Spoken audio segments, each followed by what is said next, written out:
'తండేల్' అనే కథ సినిమాగా కంటే ముందుగా ఒక వెబ్ సీరీస్ కూడా స్టార్ట్ అయింది. దాన్ని హోల్డ్‌లో పెట్టి సినిమా రిలీజ్ చేశారు అన్నట్లుగా. అండి ఇది ఎప్పటినుంచో జరుగుతున్న డిస్కషన్ ఇండస్ట్రీలో. హ్మ్. దీనికోసం క్లారిటీ ఇస్తే బాగుంటదనిపించింది. యాక్చువల్‌గా ఏంటంటే అదేనండి. ఇప్పుడు ఎలా అయితే నాలాంటి ఒక రైటర్ ఈ ఇన్సిడెంట్‌ని న్యూస్ పేపర్‌లో చూసి వాళ్ళని అప్రోచ్ అయ్యి, వాళ్ళకి అఫీషియల్‌గా ఒక కొంత అమౌంట్ ఇచ్చి, మీ జీవితంలో జరిగిన ఈ ఇన్సిడెంట్‌ని మాత్రమే నేను తీసుకొని ఒక ఫిక్షన్ లవ్ స్టోరీ నేను రాసుకుంటున్నానని చెప్పి ఒక కొంత అమౌంట్లు వాళ్ళకి అంటే బిఫోర్ గీతా ఆర్ట్స్ కంటే ముందు. ఓహ్! సో మీ పర్సనల్‌గా. నా పర్సనల్‌గా అంటే బిఫోర్ ఓకే. గీతా ఆర్ట్స్ వరకు ఇంకా అప్రోచ్ అవ్వక ముందే నా పర్సనల్‌గా యాక్చువల్‌గా అక్కడ ముగ్గురు తండేళ్ళు అంటే ముగ్గురు బోట్ డ్రైవర్లు ఉంటారండి. హ్మ్. సో యాక్చువల్‌గా ఏంటంటే ఇంకొకటి కూడా నేను ఈ విషయంలో క్లారిటీ ఇద్దాం అనుకుంటున్నాను. ఈ మధ్య ఏం సర్క్యులేట్ అవుతుందంటే ఇతనే రియల్ తండేల్, ఇతనే రియల్ సత్య, ఇతనే రియల్ రాజు అని అంటున్నారు. 'రాజు.' అలాంటి రియల్ రాజులు, రియల్ సత్యాలు అంటూ ఏం లేదు అక్కడ. అదేంటంటే అందరూ రాజులే, అందరూ సత్యాలే. అలాంటి సిట్యుయేషన్ వచ్చినప్పుడు, అలాంటి లాంగ్ డిస్టెన్స్ రిలేషన్ వచ్చినప్పుడు యాహ్! యాహ్! హ్మ్. సో ఈ ఈ ఈ 3 బోట్లలో దొరికిపోయారండి. ఒక్కొక్క బోట్‌కి ఒక్కొక్క కెప్టెన్ ఉంటాడు. ఒక్కొక్క డ్రైవర్ ఉంటాడు. ఆ డ్రైవర్‌ని తండేలు అంటూ ఉంటారు. సో ఈళ్ళు ముగ్గురిని ఆళ్ళని పిలిచి నేను ఏమంటారు సమ్ అమౌంట్ ఇచ్చి ఆ రైట్స్‌ని తీసుకోవడం జరిగింది.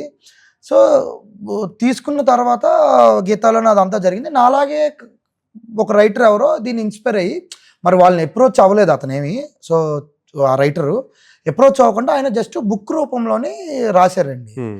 సో ఆ బుక్కు వేరే దగ్గర అక్కడ ఇక్కడ తానా సభల్లో ఆటిల్లో ప్రచురించారు. దానికంటూ ఓకే. కొంత ప్రైజ్‌లు అవి కూడా గెలిచారు. ఈ బుక్‌ని కృషి గారు కొనుక్కున్నారండి. సో ఆ బుక్‌ని కృషి గారు కొనుక్కున్నారు. సో కృషి గారు కొనుక్కొని దాన్ని వెబ్ సీరీస్ చేద్దాం అనుకున్నారు.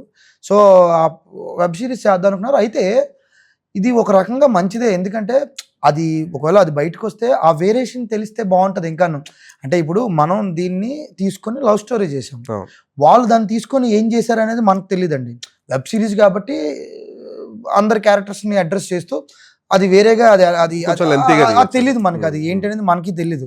బట్ నేను నేను ఆ బుక్ యాక్చువల్‌గా చదవలేదు. హ్మ్. సో నేను బేసిక్‌గా బుక్స్ అవి చదవను. మనోళ్ళు అన్నదేంటంటే ఆ సముద్రం మధ్యలో ఉండే బార్డర్‌లు గీట్ల మధ్యన ఏదో దానికి సంబంధించింది ఏదో అన్నట్లుగా అన్నారు. సో ఓవరాల్‌గా అది వస్తే మంచిదేనండి. ఆ వ్యత్యాసం తెలిస్తే మనం రాసిన దానికి, ఆళ్ళు రాసిన దానికి ఇంకొంచెం తేడా తెలిస్తే ఆడియన్‌కి ఇంకా బాగా రీచ్ అవుతది అనేది ఓకే. ఇదని. ఓకే. అండ్ ఇది వాళ్ళే కాదండి. ఎవరైనా చేసుకోవచ్చు. యాహ్! యాహ్! ఎవరికీ రైట్స్ లేవు. ఈళ్ళకే చేసుకోవాలి, ఆళ్ళే చేసుకోవాలనండి. సో ఇది నాకు తెలిసి చాలామంది ఆ ఇన్సిడెంట్ బేస్డ్ నాకు చాలామంది అన్న నేను గూడా దీని మీద రాస్తున్నాను, దీన్ని గూడా అనుకుంటున్నాను. బట్ లైమ్ లైట్‌లో ఎవరు ముందున్నారు, ముందు ఎవరు బయటకొచ్చారనేది మ్యాటర్.